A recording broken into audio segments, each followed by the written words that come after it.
Assalamualaikum warahmatullahi wabarakatuh. A'udzu billahi minasy syaithanir rajim. Bismillahirrahmanirrahim.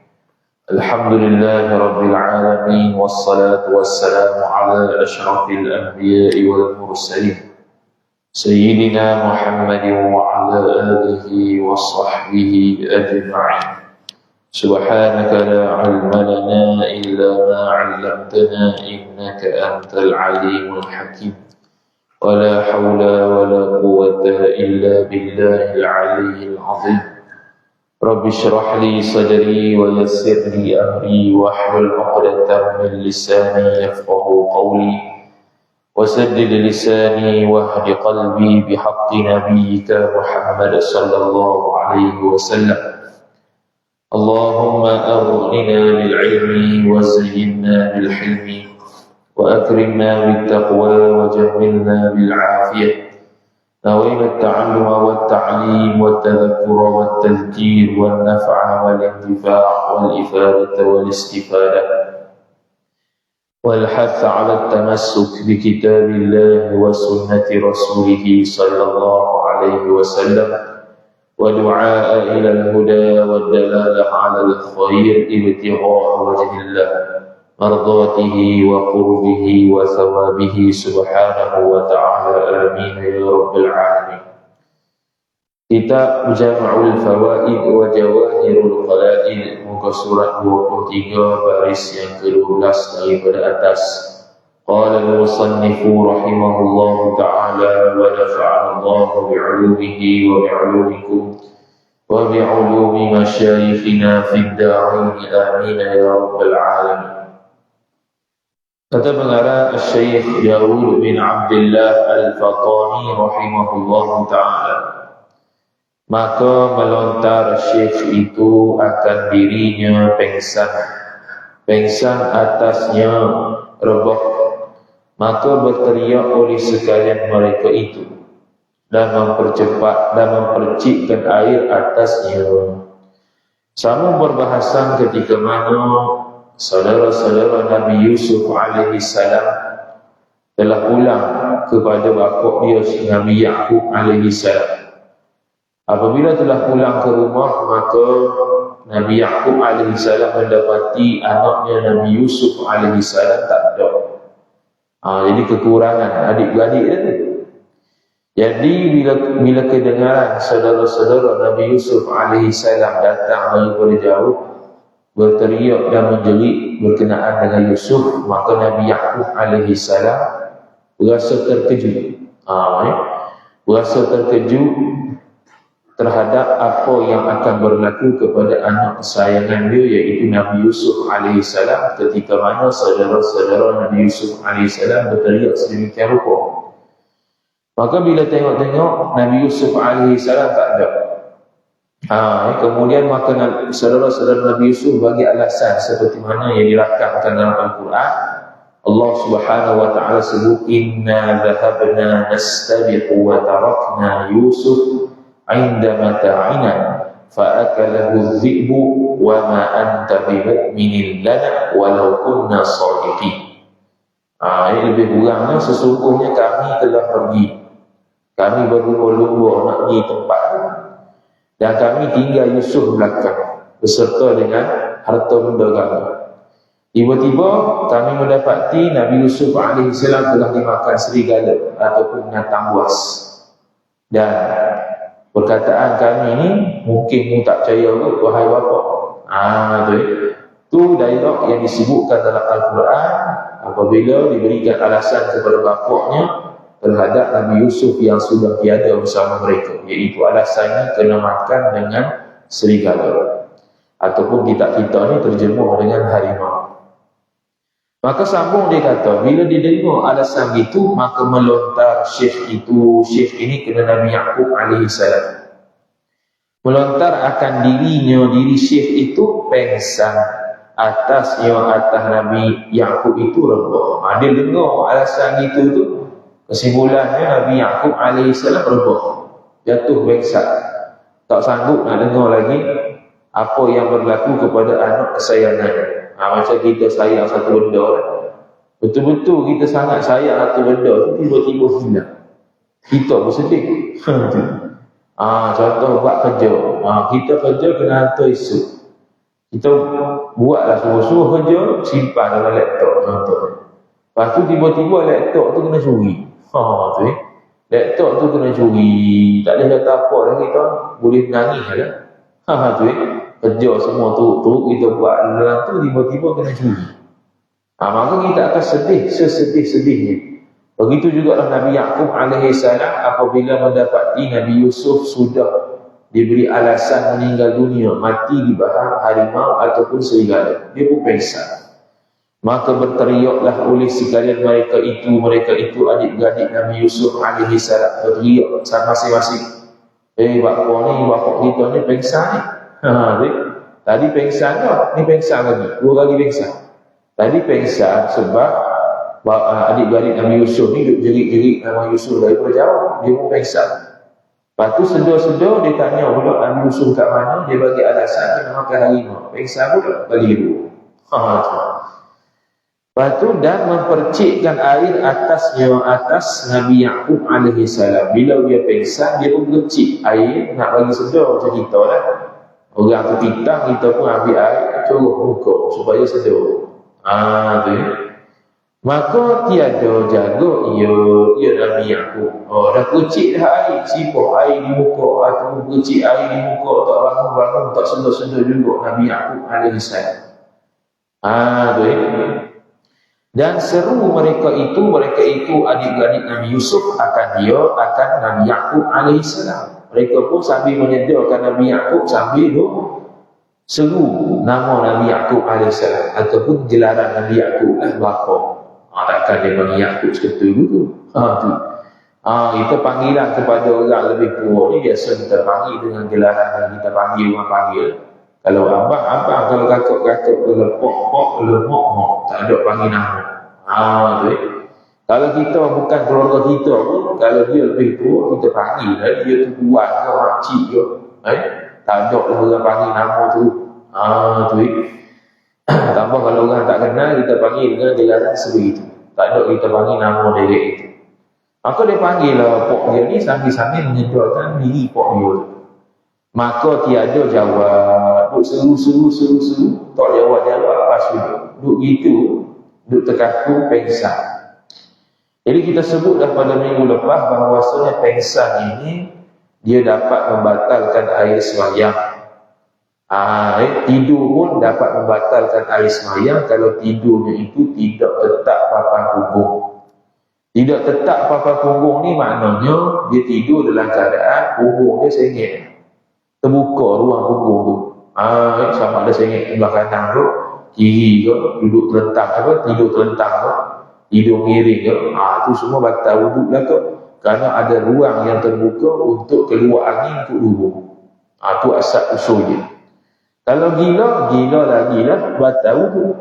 Tapi bukannya semua benda yang batal wuduk itu menyebabkan batal puasa. Tidak, batal puasa hanyalah gila dan juga pitam sepanjang hari. Itu saja. Orang dia tidur daripada pukul 3 pagi sampai pukul 3 pagi baru bangun, 24 jam dia tidur, tak batal puasa kalau seluruhnya. Tu ya. Sedap gitu, sedap sihat mana tidur saja kerjanya. Tapi mungkin kita nampak pelik lah sebab kita punya cuaca ni 12 jam siang, 12 jam malam. Kalau kita pergi ke negara-negara yang ada musim sejuk, kalau hari musim sejuk dia, nampak malam kau banyak lagi. Tu bila malam kau banyak lagi, tidur pun tak sentuh diri. Sedap tidur dalam keadaan sejuk itu. Tidur sedap-sedap, tak sembahyang 2 waktu. Sebab apa? Jarak dia dekat-dekat. Tu waktu sejuk pula sedap tu tidur di luar negara. Tu. Kemudian kata musannif rahimahullahu taala, dan jadilah Yahuda. Yahuda ni salah satu daripada adik-adik Nabi Yusuf alaihissalam. Yahuda ni lebih kurang adik-adik yang keempat. Kalau yang sulung tu namanya Robin. Ini Yahuda. Dan jadilah Yahuda, tangan Yahuda tu di atas tempat lalu nafasnya, nafas Nabi Yaqub alaihissalam. Takut Nabi Yaqub mati, dia pun cek Jadi dia cek lagu orang, dia letak tangan dekat tempat lalu nafas. Kat mana? Hidung atau mulut. Jadi kita pun tengok, cek ada lagi hembusan nafas, mana masih hidup kalau kita boleh macam-macam ngecek, boleh cek perut, boleh cek air dada dia, boleh cek nadi dia, boleh tengok hembusan nafas, tengok dia hidup ataupun tidak. Jadi dia cek, dia periksa, takut Nabi Yaqub alaihissalam tak bangun-bangun ni maknanya meninggal. Maka tiada melihat ia Yahuza bagi Nabi Yaqub bergerak. Dia tak tengok pun Nabi Yaqub alaihissalam ni ada tanda-tanda hidup. Tu dia pengsan sampai tahap tak kesan dia ni akan hidup ataupun tidak. Sebab tak ada tanda-tanda yang dia hidup ni tak bergerak. Kerana bergerak ni tanda hidup. Tu yang bergerak ni tanda hidup. Bila dia bergerak maksudnya hidup. Zul hayah, hidup ni ataupun hayawan ni sebenarnya dia panggil daripada zul hayah, orang yang hidup. Nak tahu hidup tak hidup ni dia boleh bergerak, hidup Kalau orang yang tak hidup, benda pesing tak hidup, dia tak gerak. Macam pokok tak gerak itu sebab dia tiup angin, bukannya dia boleh bergerak sendiri. Kita orang yang mempunyai nyawa ni, dia boleh gerak sendiri dengan ikhtiar kita, dengan usaha kita, kehendak kita boleh gerak tangan kanan, kiri, atas, bawah, depan, belakang. Ni tak ada, dia tak bergerak Nabi Yaqub. Maka berteriak sekali lagi lah adik-beradik Nabi Yusuf tu, dan berkata, hei kebinasaanku daripada Al-Malikid Dayyan. Ini nama Tuhan, Al-Malik, maha memiliki Allah Ta'ala. Ad-Dayyani makna maha kebijaksanaan. Pada Yaumiddin, pada hari pembalasan, iaitu hari kiamat. Dia sebut nama Allah Ta'ala, kebinasaanku daripada Tuhan yang maha memiliki, Tuhan yang maha bijaksana pada hari pembalasan. Dia sedarlah dengan sebab pok dia gini ni, sebab mereka membunuh ataupun mencuba untuk membunuh Nabi Yusuf alaihissalam. Perbuatan kami, yakni kebinasaanku daripada Tuhan pada hari pembalasan, perbuatan kami akan saudara kami, iaitu siapa? Nabi Yusuf alaihissalam. Jadi jahat-jahat mereka pun ada kesedaran diri. Kita kena jadi orang beginilah. Orang yang kalau kita ni buat maksiat sedar diri, jangan buat maksiat tak sedar diri pula. Sedar diri ni tak payah update status. Sedar diri sendirilah. Aku banyak dosa Tuhan, aku istighfar, aku minta taubat. Sendiri-sendiri je. Dia kalau kena kabur ke orang ni, kalau dia membabitkan dosa orang lain, kena kabur ke orang dan minta maaf ke orang tu. Cara bertaubat kalau buat dosa ke orang lain ni ialah meminta maaf kepada orang lain, bukan minta maaf kepada Allah Ta'ala. Tapi kalau dosa tu membabitkan Allah sahaja, tak membabitkan makhluk, tak membabitkan manusia, maka kita sama-sama dengan Allah sudah minta ampun, minta maaf. Tak perlu kita kabur ke orang. Bahkan kalau kita dah bertaubat, kita kabur ke orang pula dosa kita, itu membuka aib sendiri, hukum dia haram. Ni ada ni program-program yang membuka aib sendiri. Kononnya nak beri kesedaran ke orang lain lah. Hasrat dia begitu, tapi caranya tak betul. Dia bagi tahu dulu dia pernah derhaka suami lah, dulu dia pernah mencuri lah, dulu dia pernah zina lah. Tak payah bagi tahu benda tu aib. Walaupun dia dah sudah bertaubat sekali tu. Walaupun sudah taubat. Keaiban yang tak boleh diberitahu pada orang lain, keaiban diri sendiri. Apa tahu orang lain? Kecuali membabitkan keaiban yang dalam pernikahan. Yang mana kalau nak nikah besar, kita ada aib tu, kita wajib bagi tahu. Contohnya, saya ni pati pucuk dah ni. Tu keaiban ni. Keaiban tu wajib bagi tahu kalau dia berkaitan dengan pernikahan. Jadi perempuan tu akan milih nak teruskan ke ataupun tidak. Jadi kalau kita tak bagi tahu kita ada masalah berkaitan perkahwinan diri kita ni, tiba-tiba berkahwin, tak boleh setubuh contohnya. Dia berhak minta cerai. Dia panggil khiyar. Sebab dah kena tipu, seolah-olah kena tipu, dia ni tak pernah bagi tahu pun ada aib gini, tiba-tiba ada aib lama dah, dia tak bagi tahu. Tu contoh. Kemudian kata musannif rahimahullahu taala, menghilangkan dia akan saudara kami, menghilangkan saudara kami dengan meletakkan dia dalam telaga.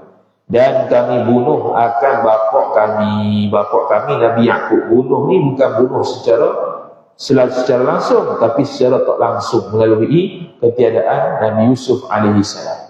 Macam orang asal salah lah, dia tak bunuh sungguh, tapi dia rasa dia macam bunuh orang tu kerana perasaan dia tersakiti. Dia bunuh awal, bunuh jiwa dia. Maka tiada susunlah, maka tiada siuman ia Nabi Yaqub alaihi salam, melainkan dengan sejuk waktu sahur. Lama dia sedar diri, dia pitah tu lama, sehinggalah waktu sahur baru bangun. Waktu sahur tu waktu selepas daripada seperdua malam yang terakhir. Seperdua malam yang terakhir itu waktu sahur. Jadi kalau seorang tu kalau puasa dia bersahur pukul berapa? Pukul 10. Tak jadi. Tu tak dapat pahala lah. Tu bukan sahur. Sahur lepas seperdua malam. Contoh pukul 1, pukul 2. Tu dah masuk sahur lah. Cuma tak afdal pula. Yang afdalnya ialah kita makan waktu sahur tu dekat-dekat nak subuh. Tu yang afdal pula. Tapi waktu sahur masuk dah. Cuma kita tak sahur lagi sebab tidak afdal sahur waktu tu. Afdal sahurnya dekat-dekat subuh tu, pukul 5, pukul 5.30 dan sebagainya. Tu afdal sahur situ. Dan sahur ni sebenarnya bukannya merujuk kepada makan waktu tu, bukan. Sahur ni salah satu daripada waktu sebelum subuh dalam bahasa Arab. Jadi waktu sahur ni bukan bermakna ketika mana Nabi Yaqub alaihi salam nak puasa, bukan. Bukan. Waktu sahur ni salah satu waktu dalam bahasa Arab, iaitu waktu yang terletak sebelum subuh. Selepas seperdua malam dan sehinggalah sebelum waktu subuh. Itu dia panggil waktu sahur. Jadi Nabi Yaqub alaihi salam pun siuman, sedar diri pada waktu sahur. Dan adalah kepala Nabi Yaqub alaihi salam di atas riba anak Nabi Yaqub alaihi salam, iaitu namanya Robel. Ini anak sulung. Ini anak sulung. Yahuda tadi itu anak yang keempat, tak silap. Anak yang selepas sulung lah. Tak ingatlah nama berapa, 3 ke 4. Kena tengok semula lah. Jadi dia pun sedar dalam keadaan kepala Nabi Yaqub alaihi salam ni berada di atas riba Robel. Jadi Robel ni nama orang dulu ni. Robel, Yahuda, Syam'un, Lawi, itu semua adik-adik Nabi Yusuf lah tu. Bunyamin, jarang orang nama Bunyamin. Tak jarang dengar lah. Kalau Melayu kita ni nama Bunyamin. Kalau Yusuf banyak lah. Bunyamin, jarang kita dengar. Kemudian kata musannif, maka berkata ia Robel tu, hei Robel, bukan, berkata ia Yaqub. Nabi Yaqub dia pun cakap, hei Robel, tiadakah aku jadikan kamu khalifah atas Nabi Yusuf alaihi salam? Bukankah aku dah lantik mau jadi ketua bawa Nabi Yusuf main-main itu, suruh jaga dia? Dia tanya tu, sedar-sedar tanya selalu, tanya kepada orang yang dia cintai. Tanya kepada orang yang dia cintai sungguh-sungguh. Itulah dia panggil mahabbah yang cukup kuat antara bapak dengan anak. Sehingga sedar-sedar tu tak tanya benda lain, tanya Nabi Yusuf. Sedar-sedar tu faham Nabi Yusuf dulu, tak faham benda lain. Tu ni. Kemudian kata musannif rahimahullah subhanahu wa ta'ala, tiadakah aku jadikan kamu tempat bersandar segala pekerjaan atasmu Robel? Bukankah aku jadi kamu ni ketua, yang mana kalau ada apa-apa rujuk kepadamu, rujuk kepada Robel, anak sulung yang ketua segala-galanya. Jadi kenapa kamu tak buat amanah tu dengan baik? Seolah gitu. Maka berkata Robel, hei bapakku, diam kamu daripada tangis kamu. Jadi Robel pun tak jawab soalan tu. Dia menenangkan pak dia. Dia suruh tenang. Diam kamu daripada tangis kamu. Mu diamlah sekejap. Wahai bapak, janganlah duduk nangiskan Nabi Yusuf ni. Aku nak kabur satu benda. Ni dia panggil sifat antara benda yang kita boleh ambil. Apabila seseorang itu berada dalam keadaan gelisah, maka sunat kita menenangkan dia. Dan dalam kitab fiqh, ketika mana kita berada dalam keadaan takut, sunat untuk ambil wudu. Kalau kita dalam keadaan takut, kita dalam keadaan gelisah, sunat untuk ambil wudu. Dalam kitab Al-Manhajul Qawi, Syekh Ibn Hajar Al-Haytami sebut, rahimahullah ta'ala, ketika takut, sunat ambil wudu. Contoh kalau kita mimpi buka-buka, sedar-sedar takut. Jadi sunat ambil wudu ketika mana kita mimpi menyebabkan kita takut. Mimpi apa-apa yang kita menyebabkan kita risau dan takut, sunat ambil wudu. Karena wudu itu, kata Hasyiah At-Tarmasi, Syekh Mahfuz At-Tarmasi rahimahullah adalah Hasyiah At-Tarmasi, karena wudu itu dapat menenangkan ketakutan. Wudu itu dapat menghilangkan ketakutan. Itu kalau takut. Sama juga kalau seseorang itu berada dalam keadaan sedih. Berada dalam keadaan sedih, tapi berada dalam keadaan sedih ni ada ulama sebut sunat disunatkan orang yang sedih ni azan. Azan pun banyak ke? Azan ni banyak juga tempat sunat dia, bukan sekadar azan ketika nak sembahyang, azan ketika ganyak kan. Ada juga tempat-tempat yang sunat azan, antaranya ialah ketika mana seseorang tu sedih dan takut, sunat azan dulu. Azan macam biasa, Allahu Akbar, Allahu Akbar. Jadi kalau orang sebelah dengar, bila pula azan ni? Masa waktu ke apa? Dia tak faham ke? Boleh keliru. Tak faham. Apa azan? Azan tak semesti masuk waktu. Itu. Kalau dia faham azan tu mesti masuk waktu saja, kena ngaji lebih lagi. Tu. Azan bukan masuk waktu saja. Bahkan azan tu sebenarnya menurut pendapat mu'tamad bukan juga untuk masuk waktu. Azan tu dilaksanakan ketika mana nak sembahyang. Itu yang sunat azan. Sebab tu kalau contoh kalau ada penceramah ke mana-mana, dia kuliah maghrib, dia lambat. Dia tarik sampai lebih berisyak 8.40 ke. Lepas tu kita pun nak sembahyang isyak. Ketika tu sunat azan. Kerana kita nak sembahyang. Azan tu bukan kerana masuk waktu, tapi kerana nak sembahyang. Jadi bila azan, lepas tu qomat macam biasa. Sebagian tempat dia buat qomat saja. Sebab lambat lah qomat. Azan tak buat. Kalau nak buat salah satu, sunat dan afdalnya dia azan sahaja, qomat tak buat. Tu cara dia. Tu cara orang belajar. Dia praktikkan agama dengan cara tu. Jadi bukan qomat saja, azan saja, lepas tu sembahyang. Kalau nak buat salah satu. Kalau nak buat dua-dua lagi bagus, itu lebih afdal dan sunat. Azan pula, kemudian qomat. Gitu. Kemudian kata musannif rahimahullah subhanahu wa ta'ala, bila dia tenangkan Nabi Yaqub, maka dia pun kata, aku khabarkan di kau. Aku akan bagi tahulah macam mana keadaan Nabi Yusuf tu. Maka diam ia Nabi Yaqub alaihi salam daripada menangis Nabi Yaqub. Dia nak tahu betul-betul cerita Nabi Yusuf ni, dia pun senyap nangis. Senyap daripada menangis. Maka berkata ia Rabil itu, hei bapakku. Maka berkata Rabil, yakni seperti mana yang disebut dalam Quran, inna dhahabna nastabiqu wa tarakna Yusufa 'inda mata'ina fa'akalahu dhi'b. Yang mana terjemahan dia kat atas dulu, iaitu kami telah pergi, kami berlumba-lumba, pakat kami ni berlumba-lumba nak pergi tempat tu. Kami tinggal Yusuf di belakang bersama harta kami. Tiba-tiba Nabi Yusuf AS dimakan serigala. Dia cerita begitu. Maka berkata ia Nabi Yaqub, tiada meninggal oleh dhi'b, oleh harimau ataupun serigala tu suatu anggota daripada anggota Yusuf. Dia tanya, tak tinggal langsung ke sebiji sepotong pun anggota Yusuf kalau makan? Nabi Yaqub syok lah. Pelik kalau makan mesti ada tinggal bekas, takkan tak tinggal langsung.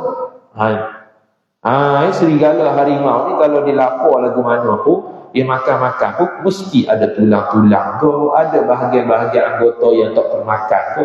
Bukan dia makan pelahap licin gitu. Jadi dia ada timbul syok tentang alasan Rabil dan adik-adik dia berkenaan dengan Yusuf alaihissalam. Kamu bawa kepada aku. Jadi Nabi Yusuf, Nabi Yaqub alaihissalam pun nak bukti. Kamu bawalah ke aku tempat yang kena makan harimau serigala tu, supaya aku jinak kepada serigala, supaya aku boleh menjinakkan serigala tu, harimau tu, dan aku nak cakap dengan dia, nak tahu keadaan Yusuf tu duduk dia makan. Ni tahu Nabi boleh buat gini, kita gini ke habis kita. Kena makan harimau, tak jinak ke harimau tu, tak boleh cakap pun harimau. Biarlah meninggal reda lah, buat lagu mana. Tapi Nabi Yaqub alaihissalam nak juga jumpa dengan harimau yang makan Nabi Yusuf seperti mana mereka kata. Dia nak tahu betul ke dok harimau tu makan. Bertahap tu. Tu. Dan aku cium baunya, bau serigala. Aku nak cium bau-bau yang terdapat pada harimau yang makan Nabi Yusuf dari itu, supaya aku tahu Nabi Yusuf memang telah dimakan harimau. Sampai tahap tu dia boleh tahu bau Nabi Yusuf dimakan ataupun tidak. Dia nak cek sungguh. Dia nak bukti. Maka berkata mereka itu adik-beradik Nabi Yaqub alaihissalam. Dia kata, inilah bajunya, baju Yusuf berlumur dengan darah. Nabi Yaqub, adik-beradik Nabi Yusuf pandai juga. Dia bagi baju Nabi Yusuf yang sudah berlumur dengan darah, yang mana dia ambil baju tu daripada Nabi Yusuf sendiri. Dia tanggalkan baju Nabi Yusuf dan dia lumur ke dalam darah. Kemudian dia tunjuk pada pak dia. Dia tunjuk pada pak dia supaya pak dia percaya Nabi Yusuf alaihissalam ni meninggal kena makan. Dia tunjuk bukti, bagi baju kena darah. Maka telah menyembelih mereka itu Nabi adik-beradik Nabi Yusuf akan satu kambing, dan dilumurkan darah kambing itu akan baju Yusuf dahulu, yakni sebelum daripada kembali mereka itu adik-beradik Yusuf ke rumah Nabi Yaqub. Sebenarnya darah itu bukan darah Nabi Yusuf. Baju dia betul Nabi Yusuf ditanggalkan daripada Nabi Yusuf alaihissalam. Tapi darah tu bukan darah Nabi Yusuf. Darah tu mereka sembelih kambing, darah kambing yang lekat dekat baju Nabi Yusuf. Nak bohong dia pasal. Ingat boleh tipu Nabi Yaqub alaihissalam. Jadi tu cerita sebalik behind the scene. Sebalik layar cerita kenapa Nabi Yusuf punya baju tu dilumuri darah. Bukan darah Nabi Yusuf tu, darah kambing saya. Mereka sembelih kambing, mereka lumurkan darah di baju Nabi Yusuf yang mereka tanggal tu, kemudian bawa balik kepada Nabi Yaqub alaihissalam sebagai bukti Nabi Yusuf telah dimakan serigala atau harimau. Ini taktik menipu lah, ini muslihat yang haram lah, menipu. Dalam Islam kita ni dia panggil ada satu benda dia panggil hilah. Helah ni kalau terjemah kita tipu muslihat, nampak jahat sikit. Tapi ada kalanya helah dalam Islam ni boleh. Ada kalanya boleh. Yang tak bolehnya begini. Contoh bab zakat. Kita ada harta cukup mah dan perak ataupun wang simpanan yang menyebabkan kalau simpan lebih lama lagi menyebabkan wajib zakat. Tiba-tiba kita cukup dah nisab, cukup dah dekat-dekat haul tu, kita tak bayar lagi, kita pergi bagi ke orang. Nak cukup sikit lagi haul, nisab cukup dah, haul lagi 3-4 hari lagi nak cukup. Tiba-tiba kita keluarkan harta tu bagi ke orang, menyebabkan haul dia tak cukup menyebabkan nisabnya tak cukup, dan menyebabkan nisab bila tak cukup terbatal wajib zakat. Itu elok yang jahat.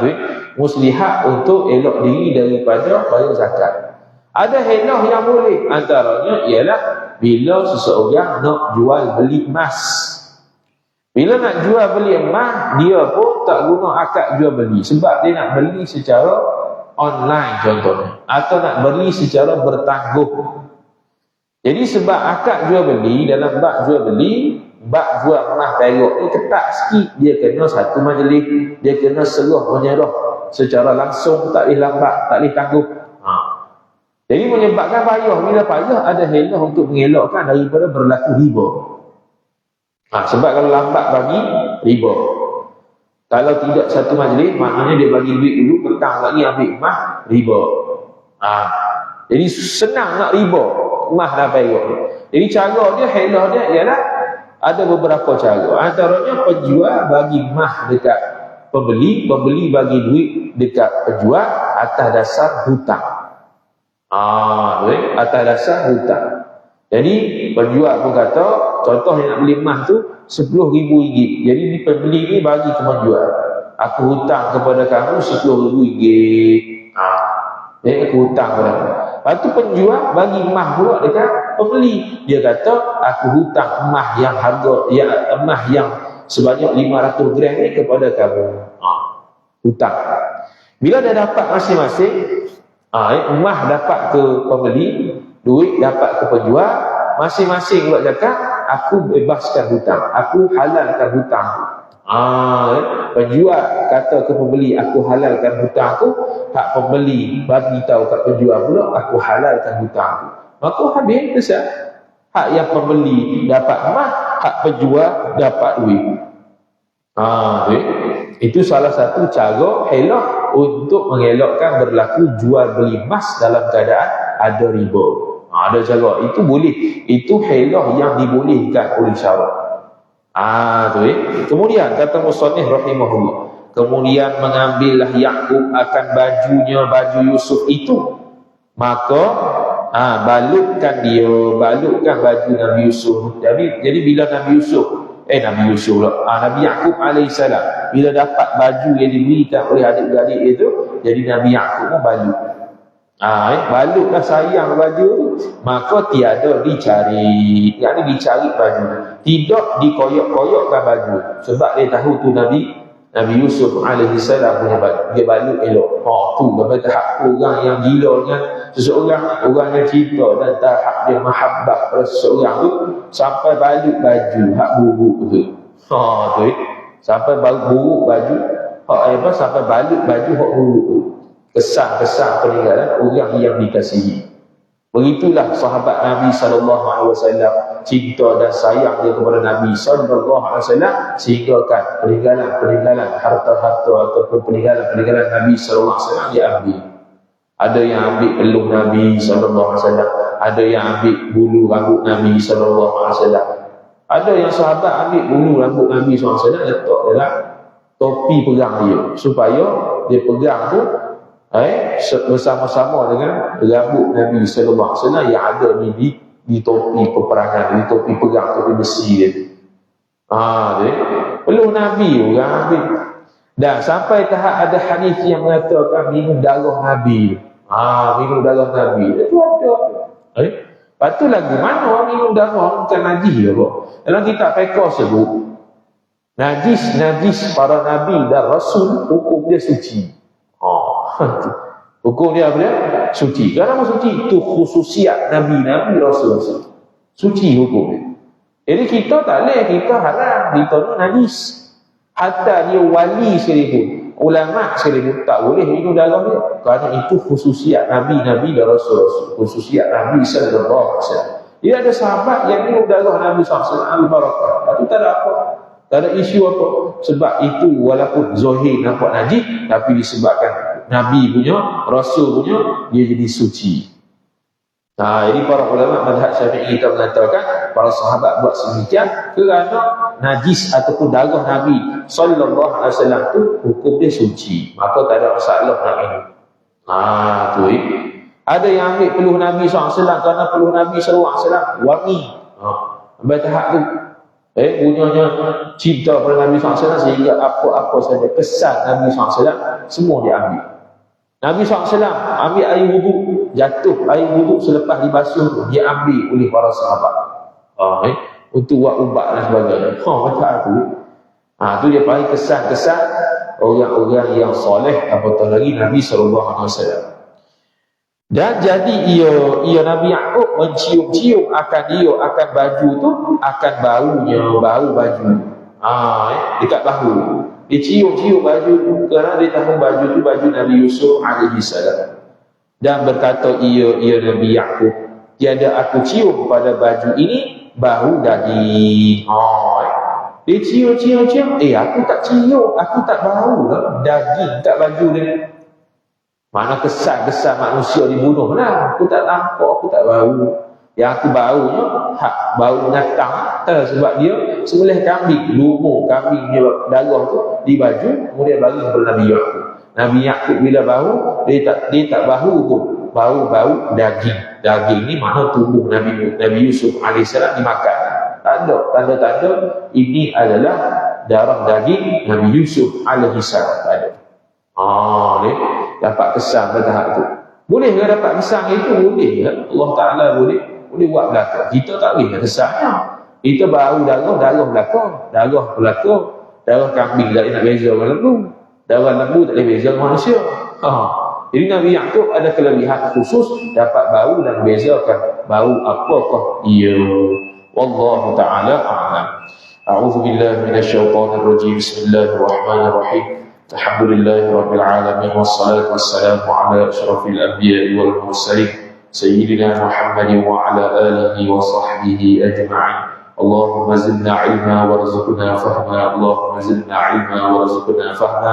Allahumma zidna ilma warzuqna fahma. Wa sallallahu ala Sayyidina Muhammad wa ala alihi wa sahbihi wa baraka wa sallam. Walhamdulillahi Rabbil Alamin. Wassalamu alaikum warahmatullahi wabarakatuh.